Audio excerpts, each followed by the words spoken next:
Un beau sapin, roi des forêts. Hop, hop. C'est vrai qu'il a un peu tendance à s'emballer. Et salut tout le monde, j'espère que vous allez bien. Aujourd'hui, on se retrouve pour la seconde partie de l'essai de cette Triumph Tiger 1200 GT Pro 2022, un tout nouveau modèle chez Triumph. Et on en a déjà parlé la semaine dernière de cette machine, le gros GT, gros trail qui veut venir se frotter à la 1250 GS. Je vous fais pas patienter plus longtemps, on y va. Un gant, deux gants, jeté de jambes, et c'est parti. Non, j'ai mal relevé la béquille. On y va.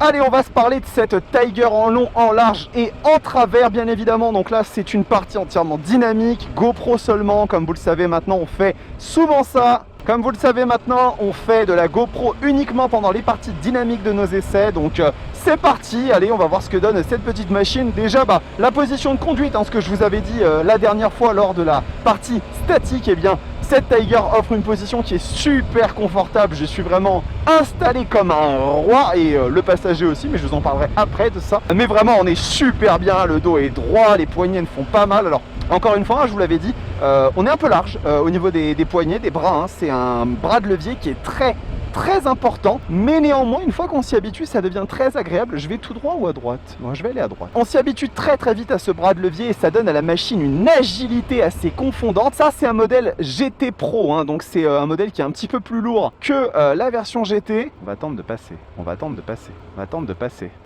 On y va. Donc c'est un modèle qui est un petit peu plus lourd de 5 kg que la GT, notamment à cause du sabot moteur ainsi que de la béquille centrale, et cette machine se dirige très facilement. Ces 245 kg se font oublier, même en ville, croyez-moi, c'est extrêmement agréable. Donc très bon point pour commencer, une ergonomie qui est très bonne. J'adore, les boutons sont bien, ça tombe bien sous la main.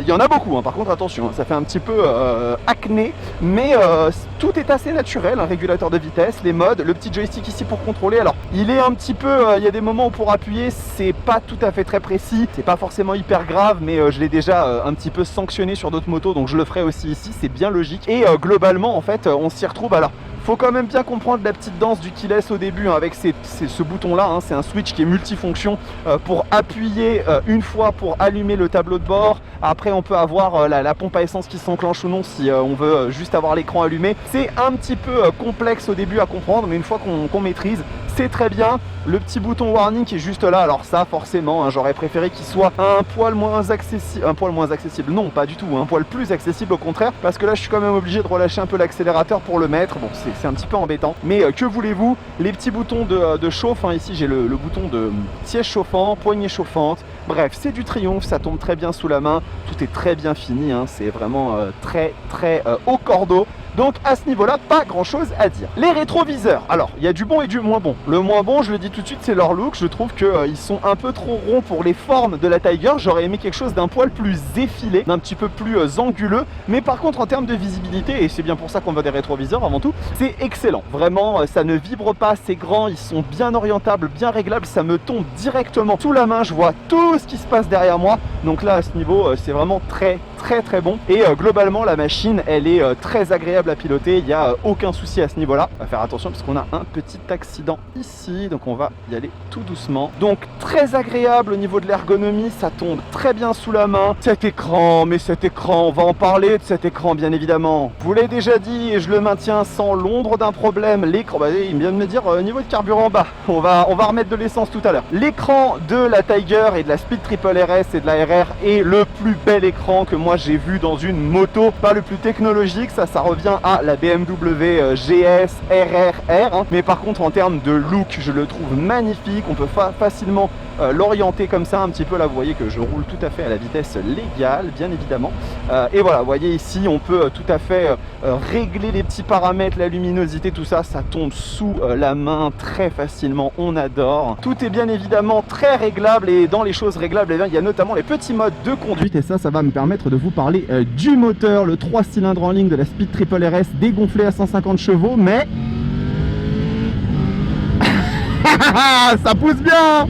Ah, ça pousse ce moteur. Ah, on aime bien. On aime beaucoup ce qui se passe. J'aime ce qui se passe. C'est très vif, ça réagit très bien. Là, je suis en mode sport, donc c'est, on va dire, le deuxième plus énervé. Et waouh, ça reprend à n'importe quel régime. Je me laisse tomber. Troisième, second. 3500, boum, ça repart direct, instantanément.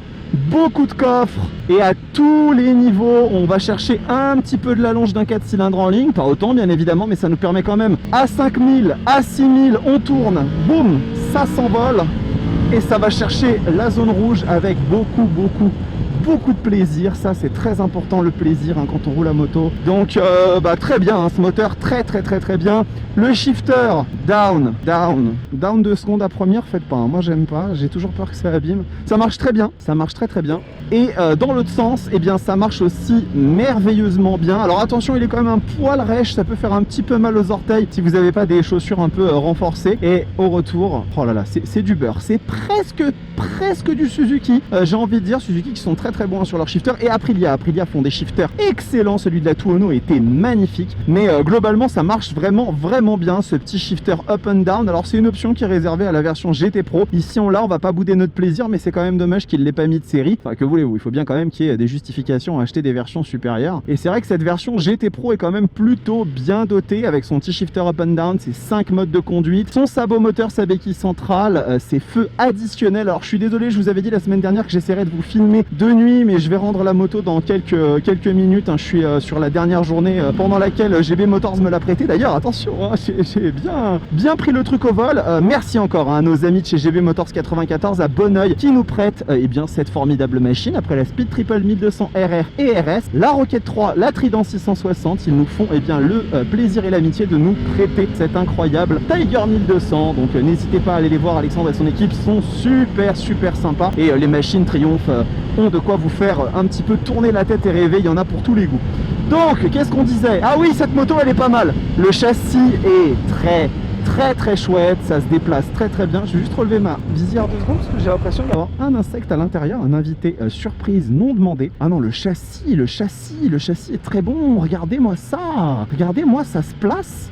Oh là là, on est sur des échasses, mais des échasses bien agiles hein. J'aime bien.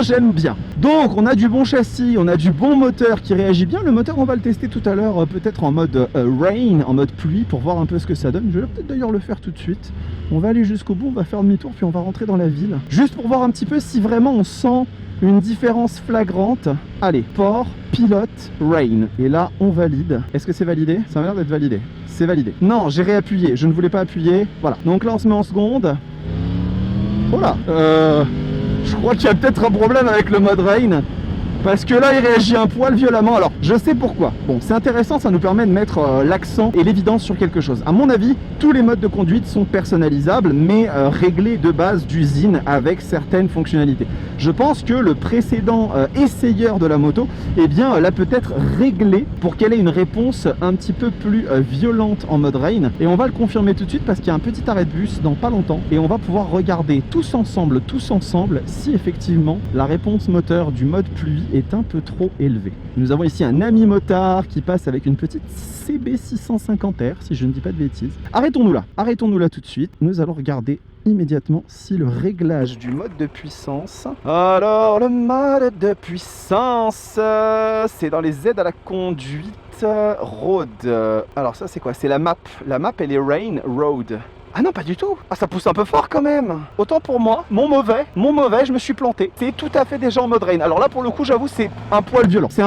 Je trouve le mode rain peut-être un peu trop fort de café. J'aimerais bien un truc un peu plus anémique pour me sentir un peu en confiance, parce que là, en seconde, ça avoinait quand même un peu du poney, et je me sentirais pas nécessairement à l'aise. Par contre, ce châssis. Mais ouais, ce petit mode rain, dès qu'on tire dessus un petit peu, c'est vrai qu'il a un peu tendance à s'emballer. Ah ouais, non, c'est un petit peu fort, monsieur Triumph. La prochaine fois, vous nous faites un mode rain un peu moins brut de décoffrage. On va tester les freins après, hein. Donnez-moi 2 secondes. Mais les freins, je ne m'en fais pas trop, hein. Brembo Stylema, les leviers, c'est du Magura, de ce que j'en ai compris. Donc Magura, vous connaissez peut-être pas, c'est un équipementier qui fait notamment des mètres cylindres qui sont destinés à la compétition. J'avais des Magura sur ma toute première Hayabusa, la 2001 que j'avais acheté. Elle avait eh bien des mètres cylindres Magura. C'était une horreur parce que c'était vraiment des trucs faits pour la compétition, et du coup c'était très désagréable. Le point mort était impassable, mais là non, là c'est très agréable. Et du coup, regardez, ouais non, ça pousse un peu trop fort en mode pluie, on va quand même faire gaffe. Et là les freins, oh, j'aime beaucoup, très progressif, très dosable, mais très puissant. On y retourne. Passage de vitesse, on enterre. Ouh, très bon ça. On aime à la rédaction, on adore ce qui se passe. Alors voilà, là vous voyez tout de suite d'emblée, je peux vous le dire, avec cette Tiger 1200 GT Pro 2022, j'adore les noms à rallonge. Eh bien je me sens en parfaite confiance de la moto, c'est vraiment hyper agréable. La machine répond à mes moindres sollicitations. Et avant de retourner en ville, je voudrais juste faire un truc, un petit test, quoique je peux le faire. Non, je peux le faire en passant à droite. Je peux le faire en passant à droite, c'est parti. Allons-y, je me mets en seconde et j'essaie d'activer le régulateur. Ça ne marche pas, j'imagine que je dois être en troisième. Voilà. Et voilà, le petit régulateur de vitesse, donc on va freiner ici parce que sinon je vais me le prendre en pleine face. Petit régulateur de vitesse, alors il fonctionne à 56, est-ce qu'on peut baisser? Jusqu'à où est-ce qu'on peut aller? Ah, on peut vraiment descendre jusqu'à faire mourir complètement le moteur. Non, 46 km/h, c'est le minimum, mais il faut être en troisième, alors je comprends pas pourquoi ils font pas ça en seconde. Bon, ça doit être un choix de leur part, à nos amis de chez Triumph, mais en tout cas voilà, régulateur de vitesse, activable en troisième rapport, 46 km/h au minimum, ce qui est plutôt bien, hein. Vous allez me dire que vous n'utilisez pas souvent un régulateur de vitesse à 46 km/h puisque normalement vous êtes en ville, mais une bonne chose à mettre au crédit de nos amis de chez Hinkley. Et là on va regarder un petit peu le rayon de braquage du braquage de punk, parce qu'à mon avis, salut à toi ami motard, à mon avis il est très bien ce rayon de braquage. Regardez, on va tout de suite faire un essai, pas plus tard que maintenant. Je vais essayer de négocier ici un demi-tour tout à fait complexe. Regardez-moi ça, ce rayon de braquage, il est incroyable, digne des plus petits et compacts Roadster 600 cm3, ah ça on aime bien. Ça nous fait vibrer, machine extrêmement polyvalente pour la ville. Alors la chaleur, le dégagement de chaleur, c'est bien, un tout petit peu, mais vraiment c'est pas désagréable. J'ai emmené Mathilde sur Paris ce matin, et vraiment pour le coup c'était très tolérable, même s'il faisait plus froid que d'habitude, mais vraiment rien de dérangeant. Hop, je cède le passage et je m'engage. Non, ça c'est très tolérable, hein. Ils savent faire à ce niveau-là. Consommation, vous avez vu un 6,5 litres la semaine dernière, je vous l'avais annoncé. Je pense qu'on est dans les 6 litres, 5 à mon avis. Peut-être que le trip a été un peu optimiste. Là j'ai tourné à gauche moi, bah oui je tourne. Bien évidemment que je tourne à gauche, la cave de nausée. Donc non, la consommation d'essence, elle est bien maîtrisée, 20 litres, hein, donc on a quand même une belle autonomie sur cette machine-là. On peut s'autoriser une petite folie, un petit 300 km sans trop d'inquiétude. C'est par où là? C'est à droite? C'est à droite. On va suivre la Renault Master. Et puis bien évidemment le duo. Le duo est très bon sur cette machine, hein, vraiment sur cette Tiger 1200. Mathilde avait son popotin qui était choyé, beaucoup de place, une selle très moelleuse, très agréable, des repose-pieds très bas. Donc vraiment la recette, j'ai envie de dire, des sports d'hiver réussis. Frais dans la matinée, soleil l'après-midi, la recette des sports d'hiver réussis. Qui va vous permettre d'emmener cette machine avec un passager assez loin, ma foi. Vous aurez peut-être plus envie de prendre une Explorer si vous voulez faire de très grandes étapes, puisque avec 30 litres de réservoir, croyez-moi, vous n'êtes pas prêt de vous arrêter. Mais globalement, c'est beaucoup de plaisir. C'est vraiment beaucoup de plaisir. On va se refaire un petit peu de ligne droite pour vous donner un état des lieux de la protection au vent. J'ai envie de vous en parler, mais j'ai envie d'illustrer mon propos. Très important d'illustrer les propos, toujours. Donc on y va, on part à droite. Et c'est parti. Donc, protection au vent sur la machine, là regardez, je vais me stabiliser avec le régulateur de vitesse parce que là il y a bien évidemment le scotch. Donc là je suis à 79, je vais monter un petit peu, c'est juste pour l'illustration.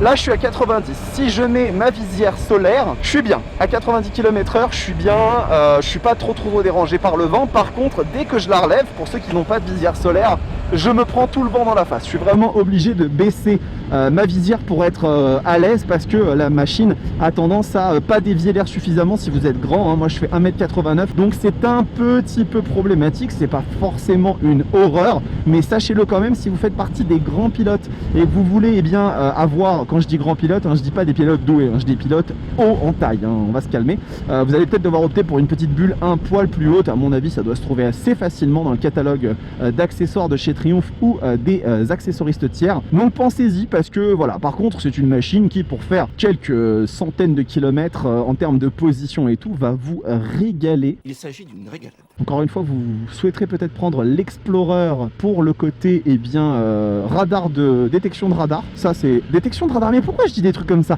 Radar d'angle mort, je vais jamais y arriver. Clairement très bon, c'est du caviar, ça marche très bien. C'est une proposition qui est très bonne de la part de Triumph. Est-ce que la GS doit s'inquiéter? Est-ce que la R1250 GS doit s'inquiéter? Je ne pense pas. Je vais être honnête avec vous, je ne pense pas parce que pour moi, la BM a encore quelques arguments de plus que cette moto qui au demeurant est géniale. Mais l'écran connectivity fait toujours un peu plus futuriste. Il y a un peu plus d'options diverses et variées qui font plaisir. Quelques petites technologies qui mettent BMW un peu à part avec le télélever, le paralever, le flat twin qui a reçu le shift cam sur cette nouvelle version. C'est toujours un peu innovant. Et puis surtout la cote d'amour de la marque BMW qui est ma foi toujours au firmament. Hein. Ça, il n'y a pas de doute possible. Je vais vérifier juste encore une fois ici dans le petit arrêt ma batterie de GoPro pour savoir où j'en suis. Je vous fais vivre tout, hein, les coulisses. Ok, 11%. En revanche, est-ce que cette Tiger 1200 est sur le bon chemin? Définitivement, Triumph a fait d'excellents choix avec cette machine. On a un moteur qui est super rageur, même en rain. Alors par contre, calmez-vous, hein, Triumph, mettez de la patate sur les modes sport s'il vous plaît. Avec vraiment beaucoup d'options très chouettes, les poignées chauffantes, le régulateur de vitesse, un châssis qui est aux petits oignons, les suspensions qui font un excellent travail, le freinage stylet main avec les gros disques, tout ça, ça marche super bien. Donc je dis un grand oui à cette Tiger 1200, je la valide à 100%. Et c'est la fin de cet essai, mes amis. Nous allons nous dire au revoir. Likez si vous aimez le contenu. Abonnez-vous à la chaîne, mettez la cloche pour toutes les notifs. Vous n'êtes pas encore assez nombreux à avoir ce truc-là. Et on se retrouve la semaine prochaine pour un essai, pour une vidéo de vulgarisation. Je n'en sais rien. J'ai tellement fait de trucs récemment que je peux pas vous dire quel va être le prochain programme. Mais en tout cas, j'ai hâte de vous retrouver sur Roadsters TV. Portez-vous bien, kiffez vos motos. Ciao!